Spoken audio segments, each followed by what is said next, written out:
சரி மாமா, அதெல்லாம் ஒண்ணு இல்ல மாமா, நீங்க அனுப்பிச்சுடுங்க, நான் பாத்துக்கிறேன். யார்கிட்ட பேசிட்டு இருந்த? மாமா கிட்டதான். ஏய், அந்த ஆள்கிட்ட எதுக்கு போன்ல பேசிட்டு இருக்க? ஐயோ மாமா, உங்க அப்பா போல சண்டையில நான் வரல, ஆளை விடு. நம்ம சின்ன மாமா பொண்ணு இருக்கால தீபி, அவ நாளைக்கு சென்னை வரலாம். ஏய், என்னடி சொல்ற? தீபி பாப்பா வராளா? ஆமா மாமா.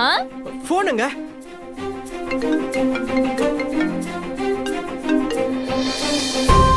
ஹலோ, சொல்லுண்ணா. என்ன மேடம், பெரிய மனுஷன் ஆகிட்டீங்களா? நாங்க தான் ஃபோன் பண்ணுமா உங்களுக்கு? நீ எனக்கு ஃபோன்லாம் பண்ண மாட்டியா?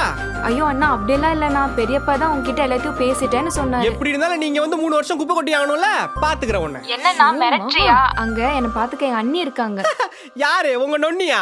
அவ உன்னை பார்த்தே பல நாள் ஆச்சு. நீ நேர்ல வந்து நான் தான் தீபின்னு சொன்னாலும் உன்னை அவளுக்கு அடையாளம் தெரியாது. நீ வரியா? வா வா பாத்துக்கலாம். ஓ லூசு மாமா, குடு. ஹலோ தீபி, எப்படி இருக்க? நல்லா இருக்கேன். நாளைக்கு வந்துருவியா? என் தங்கச்சி வரா. ஆச்சி ஹோட்டல் சாம்பார் பொடி வழங்கும் ஷாலினி ஸ்டோர்ஸ்.